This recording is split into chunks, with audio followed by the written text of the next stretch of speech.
The horse transformed the lives of early Utahns. It changed them for good or ill at least as much as the automobile has changed us. And it was by no means the only European import to disrupt the traditional ways of the peoples of Utah. Within a few short years, European technologies, as well as European diseases, had created a radically different world for these people. A world as strange and new to them as the New World had been to the Europeans themselves.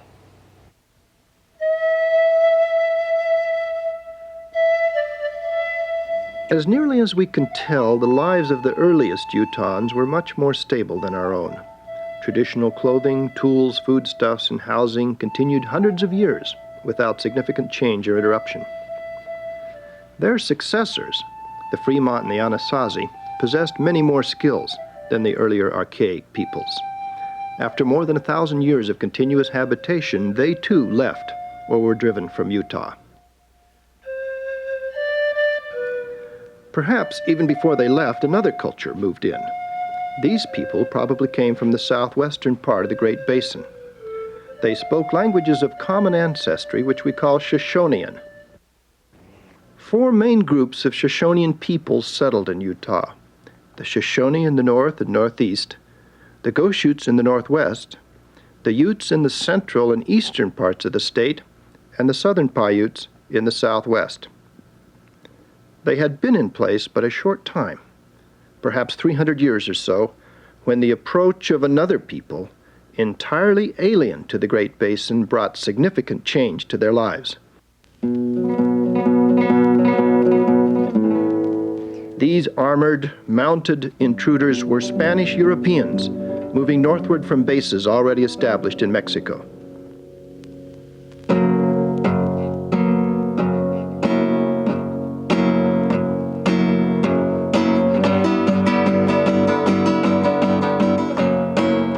The Spaniards had pursued their conquests of the Americas with remarkable speed and efficiency.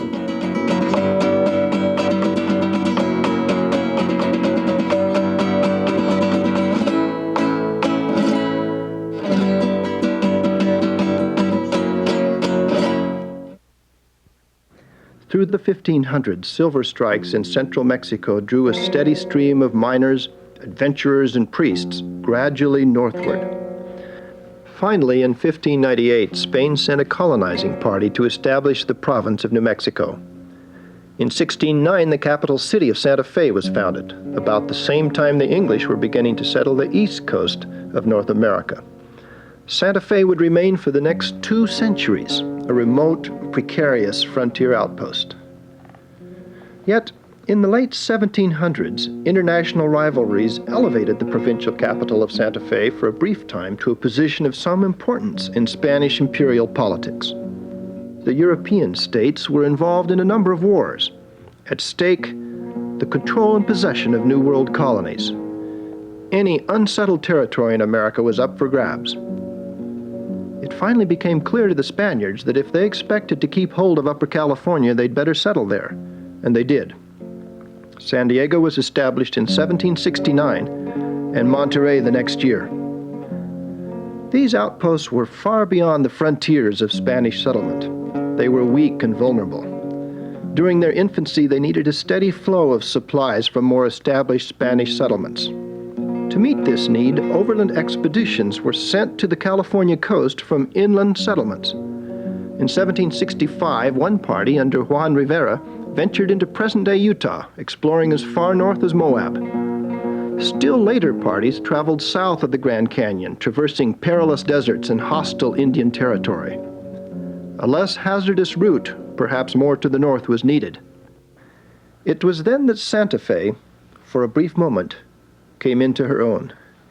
In 1776, Franciscan Father Francisco Atanasio Dominguez was appointed to head a party commissioned to explore the interior and hopefully discover a more feasible overland route from Santa Fe to the northern coastal outpost of Monterey. He chose as his co-leader a young priest still in his 20s, Francisco Velez de Escalante. Father Velez kept a detailed record of their journey. Because of this journal, and because of a map made by another of the travelers, Don Bernardo Miera y Pacheco, the Dominguez Escalante expedition was the first to open Utah to European eyes. This was true even though the earlier Rivera expedition and other Spaniards without authorization had ventured into present-day Utah.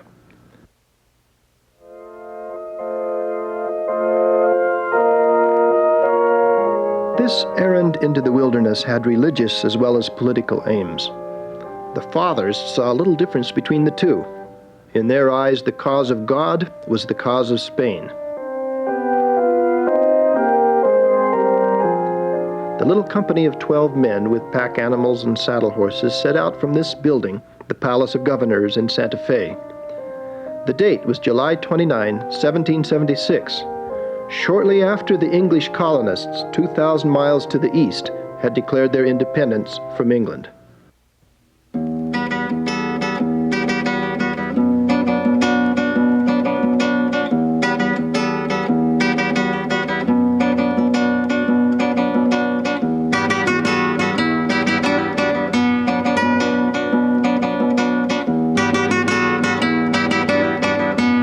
The explorers traveled in familiar country for the first 3 weeks.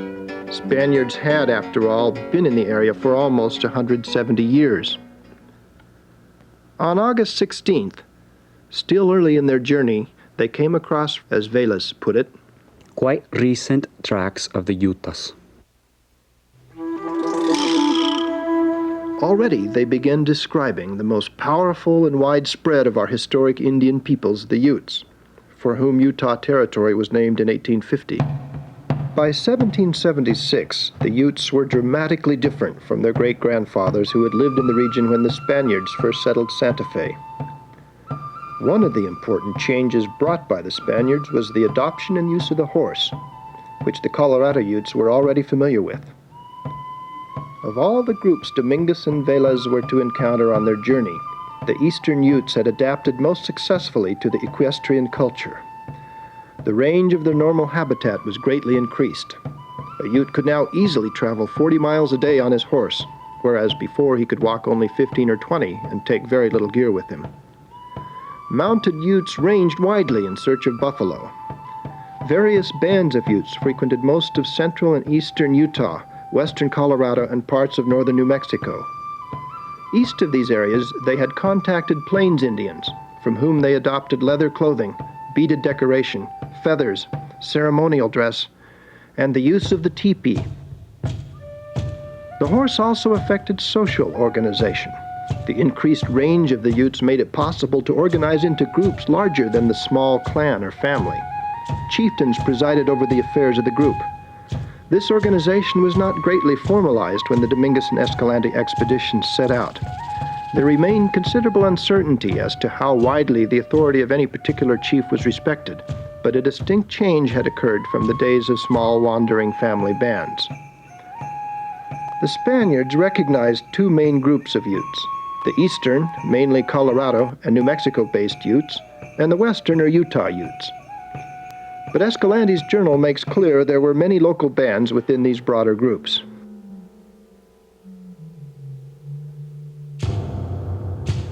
As we have seen, the horse can give the warrior or hunter a great advantage.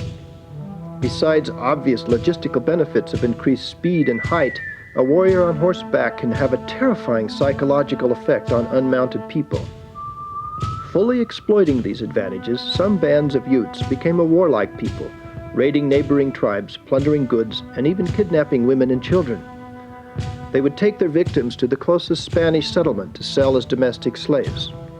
In this manner, they terrorized their unmounted Utah relatives, especially the Chutes and the southern Paiutes.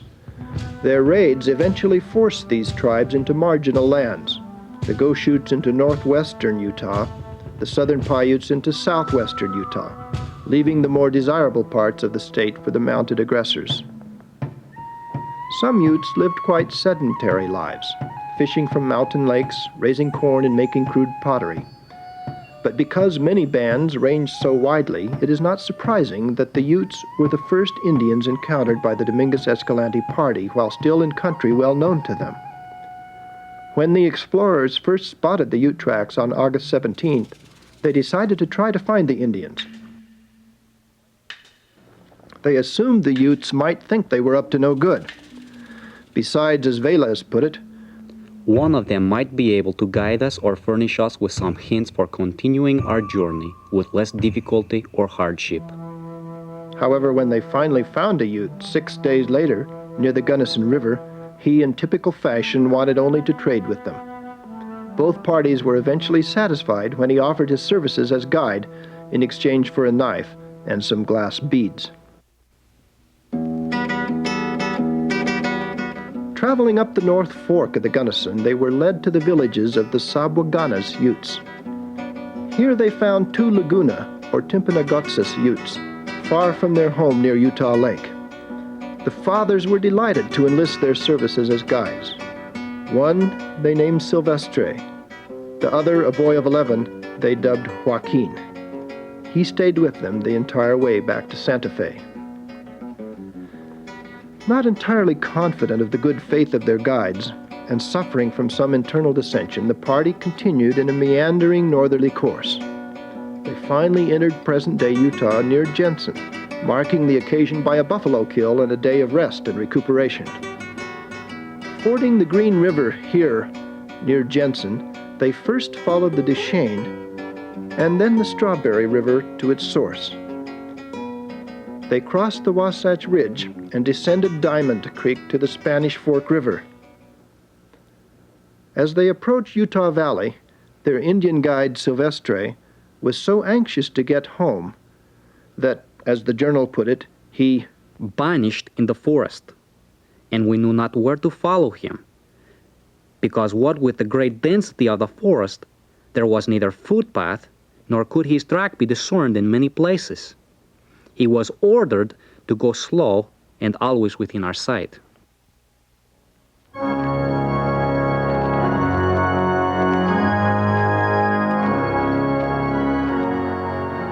On September 23rd, the Dominguez party climbed up to this ridge. We caught sight of the lake and the spreading valley of Our Lady of Mercy of the Timpanogotsis. We also saw that they were sending up smoke signals on every side, one after another, thus spreading the news of our coming. This was the high point of their journey, an occasion made auspicious by the coincidence of their arrival on a feast day honoring Mary as liberator of captives, or Our Lady of Mercy, which gave them their name for the valley. This coincidence seemed like a happy omen of the good disposition of these captives, whose liberty we desired and besought of the Redeemer of the world through his Immaculate Mother's intercession. Thanks to the good report of their guides Sylvester and Joaquin, the natives warmly received their Christian teachings. Some urgently requested baptism. Fathers decided, however, not to administer the rite until a permanent mission could be established here in the valley. They described the people in some detail. We found them all very simple, docile, gentle, and affectionate. They live on the lake's abundant fish. Besides this, they gather the seeds of wild plants in the bottoms, and they make a gruel from them, which they supplement with the meat of jackrabbits, coney, and fowl, of which there is great abundance. Their dwellings are as sheds or little wattle huts of osier, out of which they have also skillfully crafted baskets and other utensils of ordinary use. They are very poor as regards dress. The most becoming article they wear is a deerskin jacket and long leggings of the same. For cold seasons, they wear blankets made of jackrabbits and coney rabbit fur. The land pleased them as much as the people, and they made a detailed description of the valley. It is surrounded by the Sierras heights from which 4 medium-sized rivers that water it emerged, flowing through it until they enter the lake that it has in the middle. The valley floor is flat, and with the exception of the marshes along the lake's edges, of very good farmland quality for all kinds of crops. In some sections, it produces flax and hemp in such abundance that it seems as though it had been planted purposely. Over and above these finest of advantages, it has plenty of firewood and timber in the adjacent sierra which surrounds it. There are many shelter spots, water, and pastures for raising cattle, sheep, and horses. While still in Utah Valley, the fathers learned of another body of water connected to Utah Lake on the north. The water of which is harmful and extremely salty.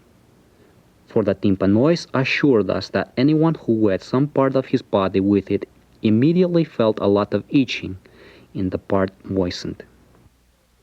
Had the fathers ventured north to test the waters, they would have come across another of Utah's historic native tribes, the Chutes, a branch of the western Shoshone. The Utes describe them as a numerous and secluded nation, which lives on the wild plants, drinks from various springs or outlets of good water encircling the lake, and they have their small dwellings made of grass and sod. The description was accurate as far as it went. The Chutes were, of all Utah's tribes, the least affected by Spanish influence. They lived in small family groups, much like the first Shoshoneans to come here perhaps 400 years earlier. Subsequent white visitors would call them diggers and look on them as the most impoverished and pitiful of Indian tribes. Despite this, the Chutes were most ingenious in extracting food from their very sparse basin and range environment. They had a rich oral tradition of legend and storytelling, including charming stories of the clever coyote and how he outsmarts other animals.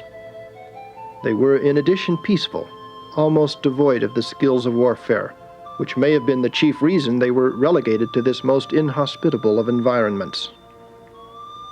Perhaps we can gain some insight into their social values by referring to an 1859 account made by Captain J.H. Simpson. After giving an old Chute woman some bread, he wrote, "The old woman looked as if she was famished. It was very touching to see her deal out her bread, first to the little children at her side, and then, only after the others had come up and got their share, to take the small balance for herself. At camp, the feast we gave them made them fairly laugh for joy." Missing the opportunity to bring Christianity to these simple desert dwellers, the fathers decided to take leave of the Ute camps in Utah Valley. Young Joaquin and a new guide accompanied them. The hour arrived and all bade us farewell most tenderly, especially Silvestre, who hugged us tightly, practically in tears. And they began charging us once more not to delay our return too long, saying they expected us back within a year. The party crossed Juab Valley and hurried southward. It was already late September, and they had hoped to keep ahead of winter's cold. They met little bands of friendly Utes all the way down to the Sevier River. Just after crossing it, they encountered 20 Indians of still another tribe. As docile and agreeable as those before. These were more fully bearded than the Lagunas, and in their features more resemble the Spaniards than do all the other Indians known in America up to now. These were probably southern Paiutes. In lifestyle, this Shoshonean-speaking tribe was much like the Chutes, but linguistically more like the Utes. Their habitats on the Virgin and Santa Clara rivers, the Kaibab Plateau, and in the Moapa and Las Vegas valleys of Nevada were warmer than those of the Chutes and even more arid. They also led a more sedentary life than the Chutes, planting corn in gourds, and later melons and other crops. These they watered from nearby streams. They were excellent basket makers, using intricate techniques to fashion vessels of all sizes and shapes, including protective hats for women. They too had the bow and arrow. Although they used flint knives and clubs for hunting, they were like the Chutes, a peaceful and gentle people. Later, during the Mexican period, they suffered considerably from raids by slave hunters. The Dominguez Escalante group taught Christianity to the southern Paiutes they encountered and found them as receptive as the Utes. After only a few hours of teaching, the Spaniards prepared to take their leave. When all, following their chief who started first, burst out crying copious tears, so that even when we were quite a distance away, we kept hearing the tender laments of this unfortunate little sheep of Christ, lost along the way simply for not having the light. They touched our hearts so much that some of our companions could not hold back the tears. The party made its way southward, past Scipio and Milford, and into this desert, which now bears the name of Vélez de Escalante. Early in October, their supplies began to run low. On October 5th, their Ute guide deserted them, and to make matters worse, it snowed heavily. This series of setbacks caused the leaders to reassess their plans. They concluded that the missionary success of their venture was sufficient. It was just too risky to strike out short of supplies without a guide, in freezing weather and unknown distance to the west in search of Monterey. They decided to continue southward until they crossed the Colorado, and then return east to Santa Fe by way of the Hopi and Zuni pueblos. Their decision wasn't popular with one faction of the party, however, who had hoped for the glory of discovering a new route to the coastal missions. All decided to put the matter in the hands of God by casting lots. That crucial event took place near this spot on October 11. The lot drawn indicated a return to Santa Fe, and so the party continued southward. Encountering bands of southern Paiutes along the Virgin River and elsewhere, they hurried past present-day Hurricane into Arizona, but were stopped by the impossible canyon of the Colorado at Lee's Ferry. Working their way up the Paria River back into Utah, they finally found a crossing. To aid in their descent to the river, the fathers carved steps into sheer cliffs of sandstone. The party completed its crossing on November 7, 1776, about 5 in the afternoon. Praising God our Lord, and firing off some muskets, in demonstration of the great joy we all felt in having overcome so great a problem. The waters of Glen Canyon buried the crossing site under 555 feet of water, known today as Lake Powell's Padre Bay.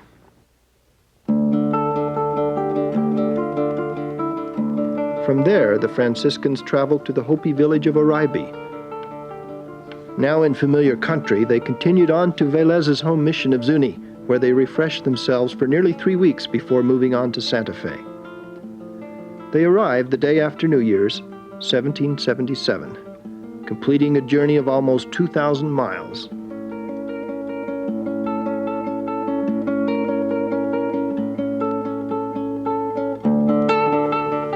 The fathers failed in their political mission to open a land route to Monterey. They felt, however, the trip had been amply justified, as they put it, in having discovered such a great deal of country and people so well disposed to be easily gathered into the Lord's vineyard and to the realms of His Majesty, the King of España. They urgently recommended that the inland frontiers of New Spain be extended to include this valley, hoping to build a mission here and fulfill their promise to bring Christianity to the Laguna Utes. The failure of their political mission apparently impressed Crown officials more than the promise of their spiritual one. With the empire in a general state of decline, they were in no mood for expansion. The Indians here waited in vain for the fathers to deliver on their promise to return before the year was out. It was not the last promise the whites would fail to keep, but certainly the most benign and well-intentioned. Though several manuscript copies of the diary were made and circulated among Spanish officials, there's no evidence that it was known to later white settlers to Utah. The eminent German scholar Alexander von Humboldt examined the journal and included parts of its descriptive material and a map of the Utah Lake area in an 1811 publication on New Spain. The complete journal was first published in Mexico City in 1854. The Miera map, which he drew 2 years after the party's return, was the first detailed rendering of large segments of Utah by one who had actually been here. It mistakenly shows a river flowing westward out of the Great Salt Lake and connects the Green and Sevier rivers, suggesting that this composite Buenaventura also flows west from the Sevier to the Pacific. The mistaken notion that major rivers might flow westward from central Utah to the coast would take many years to die. The men of the Dominguez Escalante party were not the first Spaniards to enter present-day Utah, nor the last. The area was under Mexican rule after 1821, and subsequent trappers and traders blazed numerous trails that would endure until later white settlement. One set of trails was called the Spanish Trail, following the Dominguez Escalante route in some places. By the 1820s, the overland route from Santa Fe to Los Angeles had become a reality, but far too late for the purposes which led Dominguez and Velez into the wilderness. The Spanish padres, with their careful maps and journal, first documented the names, tribal locations, and cultural achievements of Utah's Indians. But ultimately, the dozens of unknown horse and slave dealers who came later had a far greater impact on the Indian people of Utah. It was not the single heroic event, but the persistent trading of Mexican frontiersmen which brought the horse and transformed Utah's Shoshonean tribes in countless other ways. Life would never be the same for Utah's native peoples.